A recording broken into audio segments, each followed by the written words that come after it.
What's up, guys? Dylan Rush with Cage Shy Press, joined today by a professional featherweight fighter set to make his Bellator debut tonight. Bellator 298. We're in Sioux Falls, South Dakota. Mr. Eli Mefford. Eli, how you doing, man? Dude, I'm doing good, Dylan. Thank you for having me on today. Thank you for taking the time. I want to go back to the start real quick. I want to know about. I know you fight out of Kentucky now, but is that where you were originally from? Were you born and raised in Kentucky or somewhere else? So I'm originally from Veneta, Oklahoma. That's where I was born and raised. I lived there for 10 years, and my dad, with military, moved me around. I lived in Georgia, Wisconsin, Mississippi, and then I just eventually just resided in Kentucky.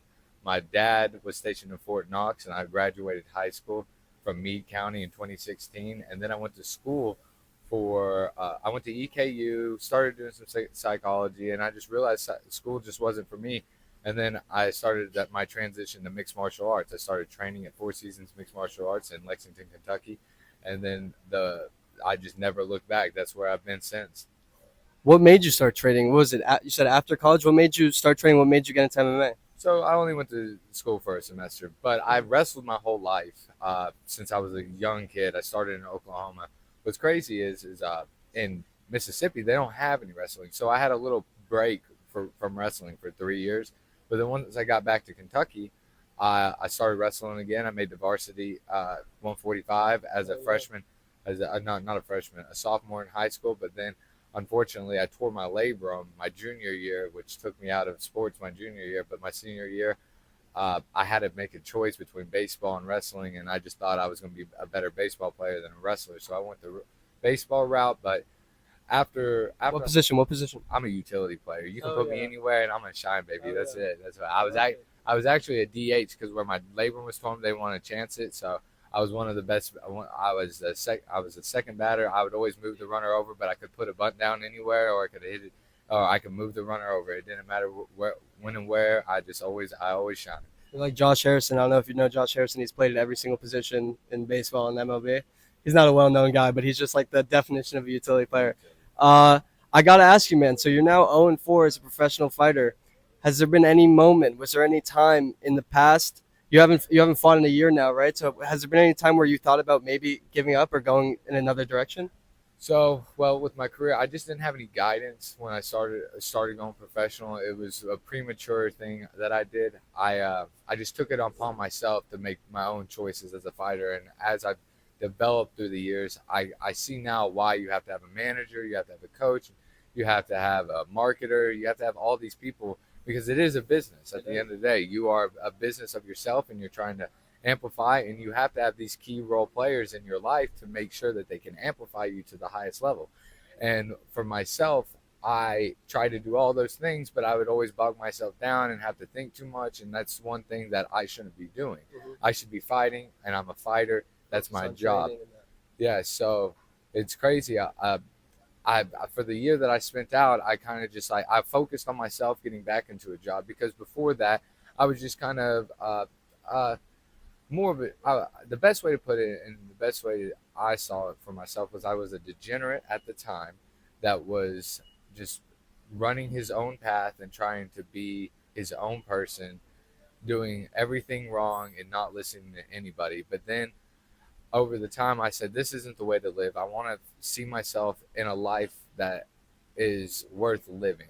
So my mentor, Stoney Dennis, who I used to work for years, he's a dog trainer out of Winchester, Kentucky. He took me back in for the 50th time because I was just always in and out, in and out. He's always firing me, and I was always coming back. Please come my job back. And he took me back, and he just he he put me on the path of success. He said, this is what you have to do day in, day out. Successful people do the same thing every single day in, day out. And that discipline is the key to success. And that man instilled that into me. And I started taking what he taught me and applying it to everything I did, from mixed martial arts to work to construction to everything I enjoyed doing, because I told myself I'm not going back to that lifestyle. It's just not for me. Now, some people, in the world can do that, but that's just not for me. I want to be a role model in the community. I want people to be able to look at me and say, that's the guy that took his life from the gutters and turned it around. Does that mean a lot to you, being able to be in a position where you can inspire kids in the next generation of fighters? Absolutely. I want to be the fighter that no matter who it is, they can sit down and have a conversation with, and no matter where they're at in their life, if they're like at a crossroads, they can, instead of doing what I did, always turn left, maybe just point them and keep going straight. Like, hey, look, dude, you don't have to go left or right. You just got to stay on the path and don't divvy off of it. Because what happens is like you start trying to dabble into different things in life, and then you find out you don't know anything, and you just know a little bit about everything, but you're not really a master of anything. And so then you just set yourself back. And then if you would just focus on one thing and just apply yourself and commitment is the key thing in this part, is commit to something and stick to it, and don't falter off of it. And that's something I had a hard time to come to terms with, because I was just very impulsive. I was over here, then I was into this, and I was like, okay, well, I like doing a little bit of everything, but I was like, well, what am I actually good at? And I had to sit down with myself and have this honest conversation. I said, well, what do I like doing? I like building things and I like fighting. So I need to stick with the fighting and building things, and everything else is just extracurriculum if I have time for it. Mm-hmm. And I, if you find yourself not busy, you got, it's devil, the idle hands leave the devil thoughts, and you're gonna find yourself in mischief, and you find yourself in the places you don't want to be. That's what I definitely agree with that, man. So I want to know, you last fought, I think it was May of 2022, so a little over a year ago. Is that correct? Correct. So how did you get this Bellator call? I know we talked about it a little bit, the story surrounding it. If you feel comfortable sharing. Absolutely. So several months ago, I was so I started getting on the right path and whatnot. And I started, walking down the right road, and I was doing things that I was supposed to be doing. I got an apartment. I got a roof over my head. I got a roof over my head, and then I had a vehicle. I was on the path of success again, and I was trying to figure out, okay, what's the next move? How do I get better opportunities? How do I find, like, because my goal was like, oh, I'll just be my own businessman. I will get my own jobs in the construction game, and just do subcontracting. Well, I got a call from one of my girlfriends one night, and she said to me that we have some bad news, and they asked where I was at, and I was like, okay. So I was like, what's going on? They said, it's Ellie's gone. I said, look, what's going on? And they said, sadly, he's passed away. And that was my best friend. I mean, he was my rock, dude. We went everywhere together. He always had my back. He was that one friend that you just, if you called at 3 o'clock in the morning and need someone to stay, he'd say, come on over. I got a room for you. And you just sneak through his window, and he'd just let you stay at his house, man. He just always was there for me when I needed it. But then the very next day after that, I got a message on Instagram from, I can't even think of his name at the moment, but it was a Bellator representative. He said, hey, man, we're looking to fill the undercard for Bellator 298. Would you be interested in fighting on this? And at the time, like 3 or 4 months ago, I said, I still had dabbled into that nightlife, and still, I wasn't living up to my full potential at that moment in life. And then the passing of my best friend really opened my eyes up and said, this is not the way to live. This is it. This is the straw that broke the camel's back. And I said, I have to turn the story around. I immediately accepted the fight. I said, this is what I'm going to do. And I knew what I had to do. I quit all my jobs. I said, I'm going to the gym. It's a 3-day event. I'm taking this as professionally as possible. I'm doing something I never did before this fight, and that is be at the gym. I started teaching the 5 a.m. class. I started teaching the 12 p.m. class.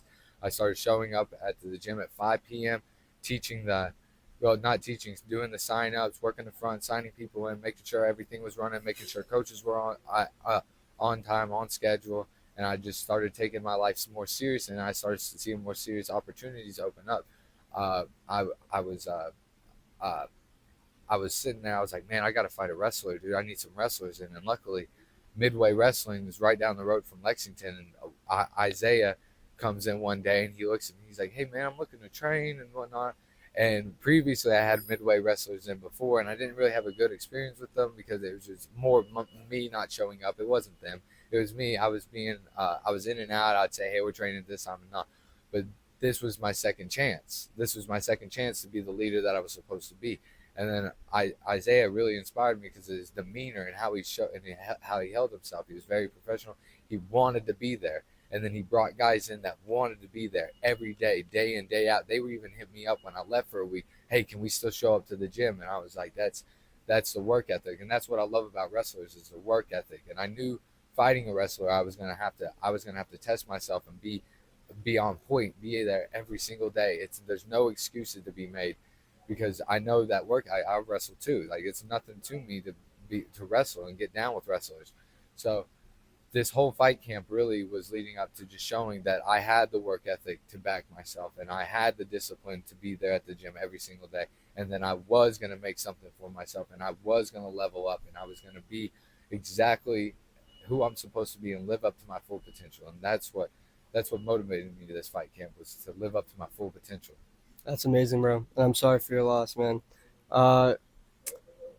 So you're fighting Michael Blockus. We talked about him a little bit, making his professional debut. He's a wrestler. He's a former NCAA standout at Minnesota Golden Gopher. He's a product of Killcliff FC. How important is this fight to you and to your career? And what do you think a victory tonight would do for you moving forward? This is definitely the turning point in my career. This will show that I am on the level of the wrestlers that they're pushing through right now and that I can compete with anybody. This will be the fight that elevates me to the next level of getting most likely a 3-fight contract with Bellator, and if not, just more big opportunities within other promotions too. I do believe because definitely. I think the first 4 fights are fights that did not show who I really am and who I really can become. Yeah, it's just not an accurate representation of who I am, and I know without deep down that I have that dog in me and I have that ability to no matter what day it is, no matter who it is, I can win it at any given time. I have absolute great stand up and my ground game is just as vicious, and if not, no, my ground game is me. My ground game is who I am. But just like Brian Ortega, dude, you get so comfortable on the ground standing up, you're fearless because you're like, I don't care what happens down there because I know you don't want what I got down there. Because I know just training wrestling for a couple months is you probably got a little guillotine to you, and then you're gonna. But the also in the flip of the coin is you can get guillotine. Wrestlers are notorious for getting guillotine or triangle. So y'all watch out. If I sub him by guillotine or triangle, I called it here right now. Yes, sir. Yes, sir. It sounds like you've made a lot of positive change in your life over the last few months, over the last year. So I'm very happy to hear that, man. Good for you. I got one last question for you. I finish every interview with this question. I'm curious to hear what you got to say when it's all said and done, the training, the fighting, even the coaching or working out at the gym. What do you want people to remember most about Eli Mefford above all else? That I'm a hardworking and that I am a hard worker and a hard fighter, and I showed up to fight. That he put his 10 toes to the ground and he gave it his all. That no matter what position you put me in, I'm going to give you 110%, if not 150, if I've got it in me. And I know I always got it in me. It's I have a saying in my gym. I put my blood, sweat, and tears into this, and I really do mean it. When I put it down, when I put that work in, there's nobody that can beat me. And then I want them to say at the end of this fight that he will be a champion one day. I like that, man. That's awesome. This is less of a question, but I just want to finish with this. Do you have a message, anything to say to all of your fans, supporters that have been with you every step of the way, every step of this journey? To everybody that that has supported me and helped me out through these tough times, I've put myself in, as all of you know. I thank you, and I love each and every one of you.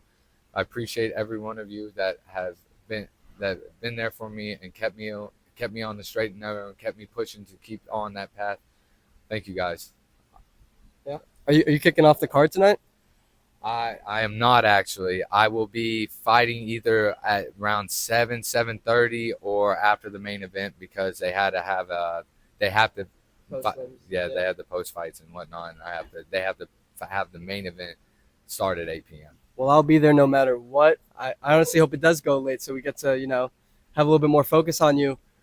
Good luck, man. Absolutely. It's going to be a big one. This is your moment. Thank you. Eli Mefford, tune in tonight. Bellator, the preliminary card is going to be on YouTube for free. Tune in, man. Thank you.